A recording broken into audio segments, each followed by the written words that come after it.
Hello दोस्तों, स्वागत है एक बार फिर से आपके अपने यूट्यूब चैनल एवरेज एस्पिरेंट्स पर। उम्मीद करता हूं आप सभी अच्छे होंगे और अपनी तैयारी में लगे होंगे।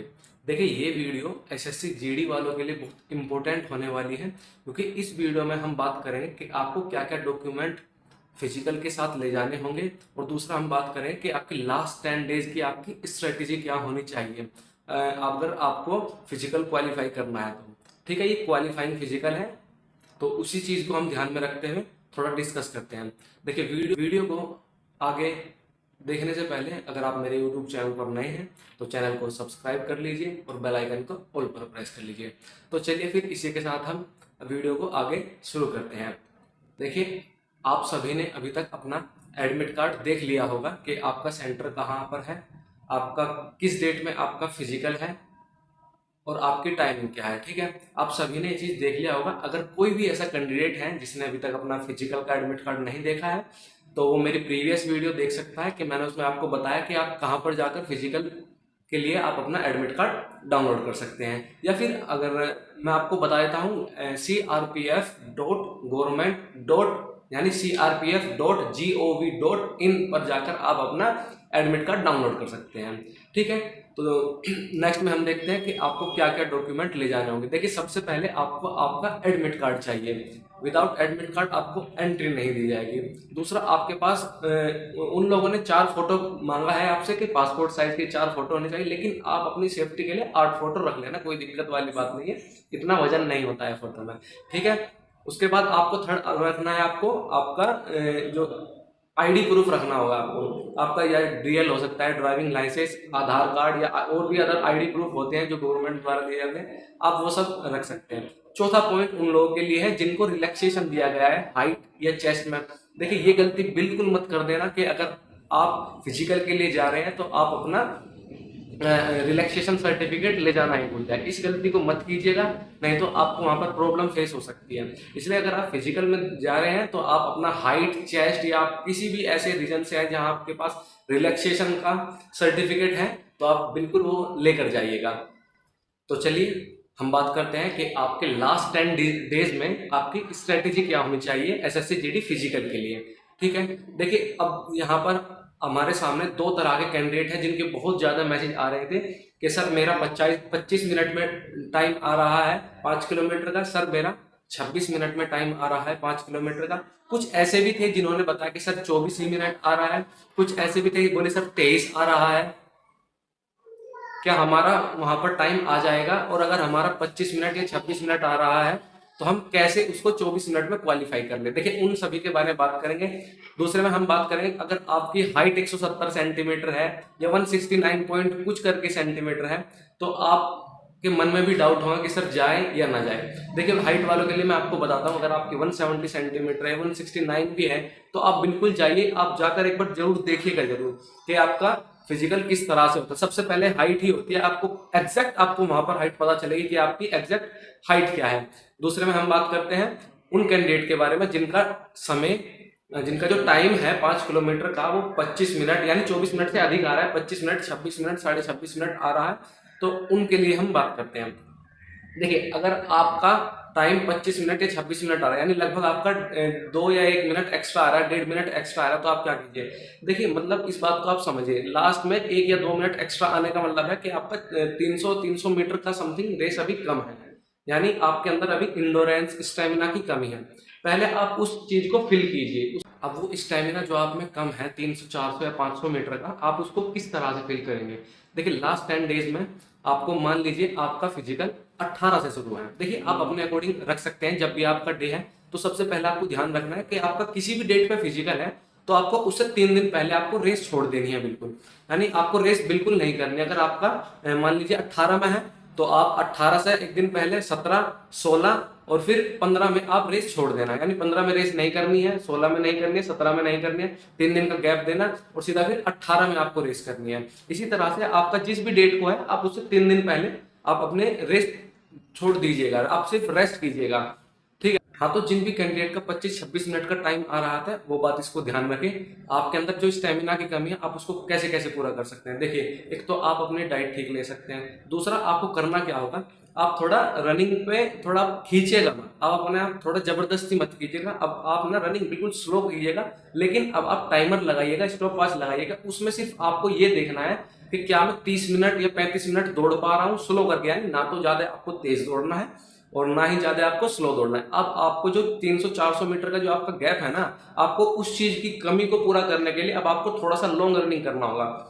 वो भी लगभग अब आपके जब तक मतलब फिजिकल के 3 दिन तक खत्म करना है, आप लॉन्ग रनिंग कीजिएगा। इससे आपका स्टेमिना बढ़ जाएगा। जब आपका स्टेमिना बढ़ जाएगा, आप वो चीज वहां पर ऑटोमेटिक कर लेंगे। और देखिए, आपका 25-26 मिनट आ रहा है, अगर आप ये तरीका करते हैं तो आपका यहाँ से स्टेमिना बढ़ जाएगा। दूसरा, जब आप फिजिकल देने के लिए जाते हैं ना, वहां पे आपका एनर्जी लेवल कुछ और ही होता है, वहां पे जोश लेवल कुछ और ही होता है, वहां पर बहुत हो जाता है वो चीज, आपको पता नहीं लगेगा, आप मतलब ज्यादा भी थकान महसूस नहीं करेंगे, लेकिन आप उस चीज को कर देंगे। ठीक है, दूसरे हम कैंडिडेट के बारे में बात करते हैं जिनका टाइम 23 मिनट या 24 मिनट आ रहा है, वो भी डाउट में है कि सर क्या हम वहां पर कर देंगे। देखिए भाई, आप बिल्कुल डाउट में मत रहिए। अगर आप घर पर ही अगर आप 23 या 24 मिनट में रनिंग कर देते हैं तो आप बेशक आप वहां पर कर दीजिएगा। देखिए, यहाँ पर आपकी एक अलग स्ट्रैटेजी होती है। मैंने अभी जो बताया वो 25 या 26 या 26.5 वालों के लिए बताया, 27 वालों के लिए बताया, लेकिन अगर आपका टाइम 23 से 24 मिनट आ रहा है, आपके लिए एक अलग स्ट्रैटेजी है। आप अब करना क्या, अब आप अल्टरनेट डे की वो रनिंग कीजिए। एक दिन थोड़ा लॉन्ग कीजिए, एक दिन थोड़ा 2 या 2.5 किलोमीटर ही कीजिए, या फिर रिलैक्स कीजिए, बॉडी को स्ट्रेच कीजिए। देखिए, पेन लोगों को तब होता है जब वो बॉडी को स्ट्रेच नहीं करते, जाएंगे सीधा ग्राउंड में और दौड़ना शुरू कर दें, इसलिए उनको फिर पेन होता है, सिन पेन होता है, मसल्स पेन होता है, क्रैम्प करती है मसल बहुत ज्यादा। तो इसलिए अगर आप इन चीज को ध्यान में रखेंगे, थोड़ा एक्सरसाइज करेंगे ना रनिंग से पहले और रनिंग के बाद में, तो आपको इस चीज का बिल्कुल सामना नहीं करना पड़ेगा। ठीक है, तो आप स्लो एक दिन तो आपको 2-2.5 किलोमीटर या 3 किलोमीटर करनी है। नेक्स्ट डे आपको वही आप भी समय लगाइए, 30 मिनट देखिए कि आप दौड़ पा रहे हैं स्लो स्लो में ही, क्योंकि उससे आपका और भी स्टेमिना बढ़ेगा। ठीक है, और हाँ, जब आप जिस दिन आप 2 किलोमीटर या शॉर्ट रनिंग करोगे या 2.5 किलोमीटर करेंगे, उस दिन आपको अपने को सिर्फ ऑब्जर्व करना है कि आपका स्टेप किस तरह से चल रहा है, आपका रिदम क्या होता है। हर किसी कैंडिडेट का एक अपना रिदम होता है, अपना फ्लो होता है दौड़ने का। आप उस चीज को अपने पहचानिए कि आपका फ्लो क्या है, आप किस तरह से चलते हैं। ठीक है, वो जानना बहुत जरूरी है। अगर आप अपने फ्लो को पकड़ते हैं तो आप बहुत आराम से कर लेंगे आप भी। तो नेक्स्ट पॉइंट में हम बात करते हैं, देखिए इंजरी से रिलेटेड। अभी आपका फिजिकल होने वाला है, कुछ दिन बाद आपका फिजिकल है, तो आप सबसे ज़्यादा ध्यान रखिए, आप थोड़ा इंजरी से बचिए। यानी फिजिकल या रनिंग करते समय आप इस चीज़ का ध्यान रखिए। अब आप अपनी बॉडी के साथ थोड़ा फोर्स ज़्यादा मत कीजिएगा कि नहीं मुझे ये करना ही है, ज़्यादा खींचनी है बॉडी, स्ट्रेचिंग के लिए आपने ज़्यादा खींच दी और फिर वहाँ पर मसल्स की उसमें कुछ प्रॉब्लम होगी। इस तरह का आप बिल्कुल मत कीजिएगा। ठीक है, इंजरी से तो आप बिल्कुल ध्यान में रखते हुए चीज़ों को कीजिएगा। आप इंजरी से बिल्कुल बचिएगा, आपकी लाइफ नहीं तो बहुत प्रॉब्लम में आ जाएगी। अगर आप इंजरी अगर आपको इस वक्त पे हो गई तो आपको बहुत ज़्यादा प्रॉब्लम हो जाएगी। नेक्स्ट में हम बात करते हैं कि आपको अपने आप को किसी से कंपेयर नहीं करना है। मान लीजिए कोई कैंडिडेट है, ये बात मैंने आपको पहले भी बताई थी कि आपको खुद को किसी अदर कैंडिडेट से अभी कंपेयर नहीं करना कि आपका फ्रेंड है वो 21 मिनट में कर रहा है, अगर आप 24 में कर रहे हैं तो भाई बहुत इनफ है, वहां पे सिर्फ क्वालिफाई होता है, इसका आपको कोई नंबर नहीं मिलता। इसलिए आप अपने आप को किसी अदर फ्रेंड से कंपेयर मत करना, बस आप अपने भरोसे जाना, अपने आप पे भरोसा करना, आप डेफिनेटली आप फिजिकल करके आओगे। नेक्स्ट पॉइंट में हम बात करते हैं आपका डाइट से रिलेटेड, खाने से रिलेटेड। देखिए, अब आपका जब फिजिकल आ रहा है, कुछ ही दिन बाकी है, तो आप कोशिश कीजिए आप बाहर का खाना बिल्कुल ना खाएं। इससे आपका पेट खराब हो सकता है और आपको थोड़ा प्रॉब्लम का सामना कर सकता है। अगर आपका पेट खराब हो गया तो आप समझ सकते हैं कि आप रनिंग नहीं कर पाएंगे। तो ठीक है भाई, इसलिए आप ऑयली खाना थोड़ा मत खाइएगा, बाहर का खाना अवॉइड कीजिएगा और अपने घर का ही खाना खाइएगा। ठीक है, नेक्स्ट में हम बात करते हैं हमारे हाइड्रेशन, डिहाइड्रेट या हाइड्रेट बॉडी से रिलेटेड। देखिए, अभी गर्मी चल रही है, गर्मी चल रही है, गर्मी भी अभी ठीक ठाक है, ऐसा भी नहीं है कि एकदम ही इतना वैसा मौसम, अभी गर्मी बहुत बढ़िया हो रही है। तो अब आपको अपने लिए करना क्या है, देखिए गर्मी में डिहाइड्रेशन हो जाता है, पानी की कमी हो जाती है, तो आप उसके लिए क्या कर सकते हैं। आप रनिंग के बाद पानी मत पीजिएगा कभी भी, अगर आपको पीना भी है एक आध घूंट आप रनिंग से पहले पीजिएगा, और ठंडे पानी को आप अवॉइड कीजिएगा। अभी जब तक आपका फिजिकल नहीं होता तो आप तब तक ठंडे पानी को, ज्यादा ठंडे पानी मतलब चिल्ड पानी होता है जो बिल्कुल ठंडा होता है, आप उसको अवॉइड कीजिएगा। और अगर आप पानी पीते हैं तो आप थोड़ा नॉर्मल पानी पीजिए, और दिन भर में कम से कम 3 से 4 लीटर मिनिमम आप पानी पीजिए। कि आप बैठे हैं, मान लीजिए आपको शाम में रनिंग जाते हैं तो आप दिन भर में पानी पीजिए आपका, ताकि आपकी बॉडी हाइड्रेट रहे।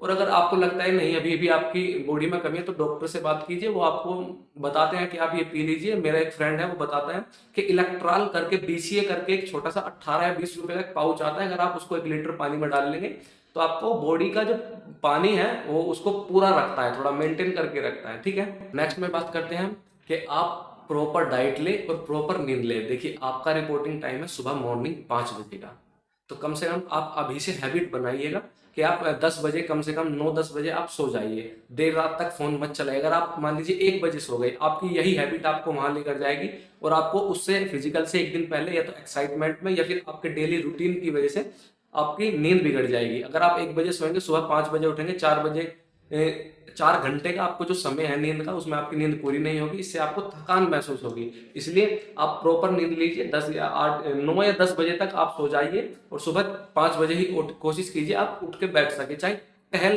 टहल कर आए आप, लेकिन जाइएगा जरूर।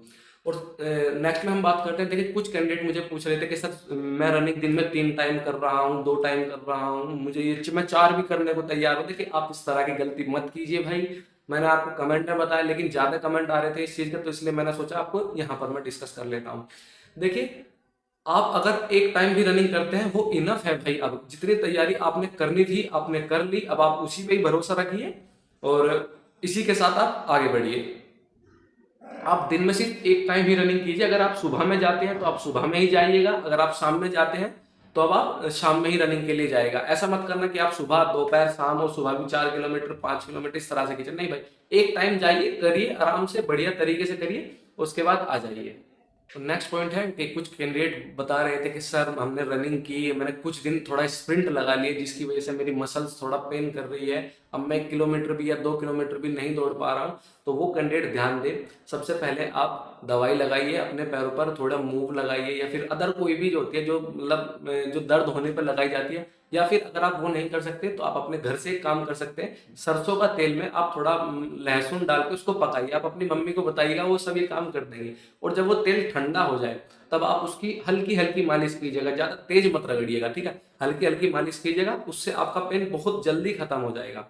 ठीक है, लास्ट में मैं यही कहना चाहता हूं, अगर आपका कोई भी डाउट है आप मुझे इंस्टाग्राम पर पूछ सकते हैं या फिर वीडियो के कमेंट में कमेंट कर सकते हैं। मैं आप सभी के कमेंट पढ़ता हूं, आप सभी के कमेंट के रिप्लाई कर सकता हूं। अगर आपका कोई भी पर्सनल डाउट है तो आप मुझे इंस्टाग्राम में आप मुझे मैसेज कर सकते हैं। वीडियो को एंड तक देखने के लिए धन्यवाद। जय हिंद, जय भारत।